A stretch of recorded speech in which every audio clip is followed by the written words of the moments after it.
You think you know why Nokia died? Apple was faster, Nokia was slow, simple story.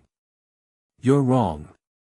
When researchers interviewed 76 Nokia executives, they didn't uncover incompetence. They uncovered something far worse, a terror organization that was pretending to be a phone company.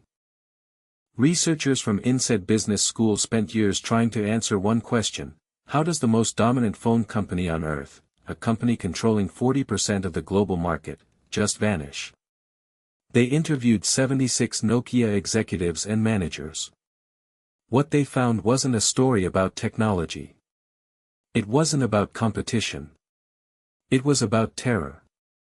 Institutionalized, systematic terror. Every layer of Nokia was lying to the layer above it.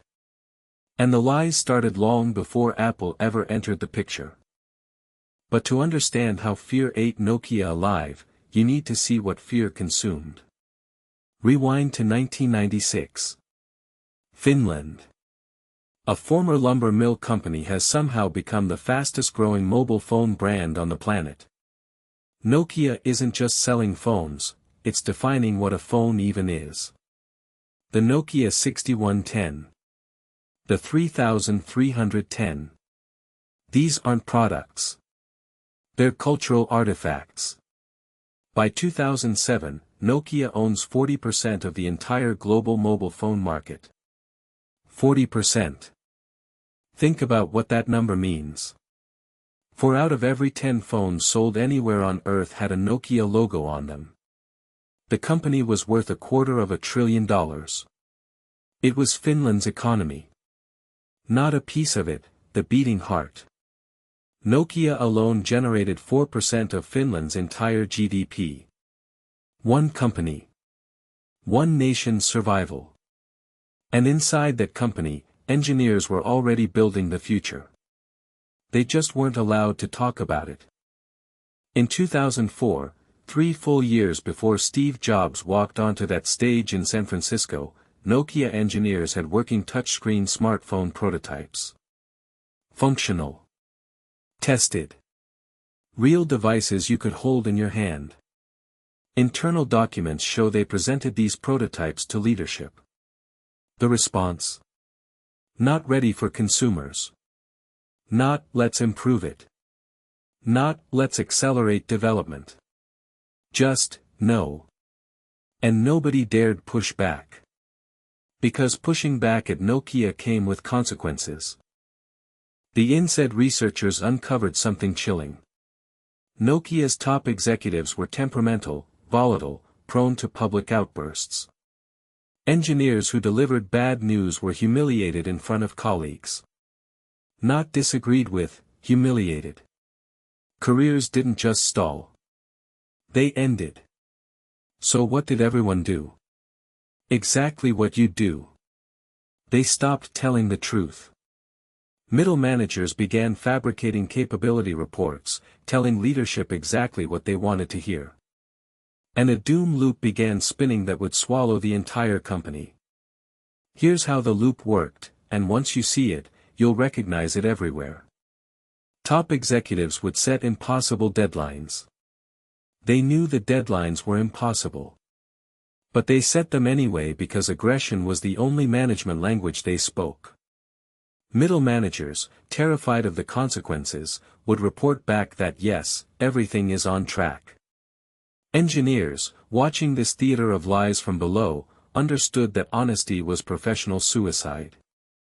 So they stayed silent. The executives, receiving only good news, genuinely started to believe Nokia was invincible. They set even more aggressive targets. The middle managers told even bigger lies. And the engineers buried their heads even deeper. Fear feeding lies feeding delusion feeding more fear. And the thing about this doom loop, it didn't just kill innovation.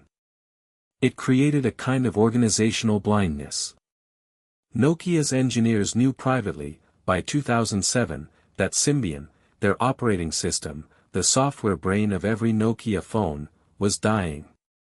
It was outdated. It couldn't compete with what was coming. But the organizational terror was so severe that nobody would formally present this conclusion to the C-suite. Imagine that. Picture a hospital where the entire staff knows the patient is coding, but every single nurse and doctor is too afraid to tell the surgeon. That's not a metaphor. That's what was actually happening inside Nokia. January 2007. Steve Jobs unveils the iPhone.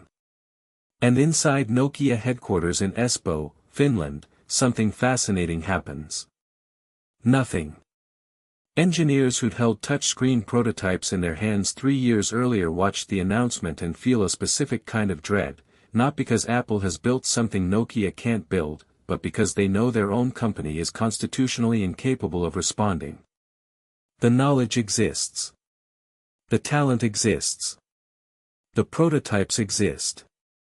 But the organizational immune system, the fear, treats every honest assessment as an infection to be destroyed. Nokia's body was attacking its own antibodies. For the next 3 years, Nokia bleeds market share like an arterial wound. And every quarter, the same ritual plays out. Executives demand answers. Middle managers present optimistic projections. Engineers keep their mouths shut. The stock price falls. The cycle repeats. By 2010, the board is desperate enough to bring in an outsider. A Canadian named Stephen Elop. He comes from Microsoft.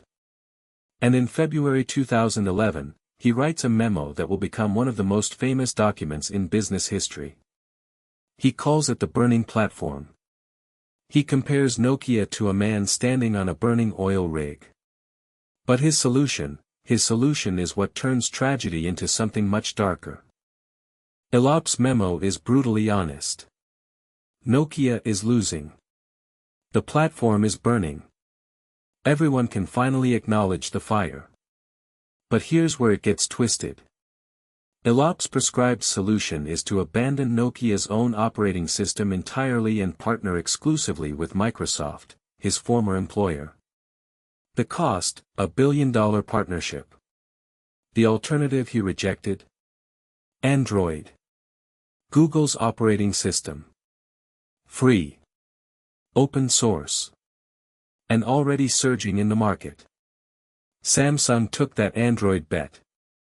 Within 18 months, Samsung became the world's largest phone maker. Nokia chose the billion-dollar cage. And the man who locked them in it came from the company holding the key. Let that sink in. Nokia rejected free software from Google. They paid $1 billion to use software from their new CEO's former employer. And it failed. Spectacularly. Windows Phone was a graveyard. Nokia's market share collapsed into single digits. The empire didn't crumble. It evaporated. In 2014, Microsoft buys Nokia's entire phone division. The price? $7.2 billion. Nokia was once worth $250 billion. Stephen Elop walks away with approximately $25 million. Finnish parliament members publicly accuse him of being a Microsoft plant. Finnish parliament members called Elop a Trojan horse, a Microsoft operative sent to get Nokia from inside and deliver the carcass back to Redmond at a massive discount. Whether that's truth or conspiracy almost doesn't matter. Because the real assassination happened years before Elop ever walked through the door. The company was already dead. It died in every meeting where an engineer swallowed the truth. It died in every fabricated report. It died every time a middle manager chose self-preservation over honesty. Elop didn't kill Nokia. He just showed up to collect a body that fear had already buried. The aftermath was catastrophic. 43,000 jobs, gone. Finland's economy was so devastated that the Finnish Prime Minister publicly blamed the iPhone for the country's GDP decline. A single company's collapse reshaped an entire nation's economy. And the cruelest irony of all? Nokia had everything. The engineers. The prototypes. The market dominance. The brand loyalty. They had the smartphone before the smartphone existed. But they built an organization where the one thing that could have saved them, the truth, was the one thing that was absolutely forbidden. The technology was never the problem. Remember that engineer from 2004? The one who walked into a boardroom with a working touchscreen smartphone 3 years before Steve Jobs had one? He didn't lack vision. He didn't lack talent. He lacked permission to be honest. Nokia wasn't killed by Apple. It wasn't killed by Android. It was killed by a room where telling the truth was more dangerous than losing everything. And the scariest part? Your company might be doing the exact same thing right now.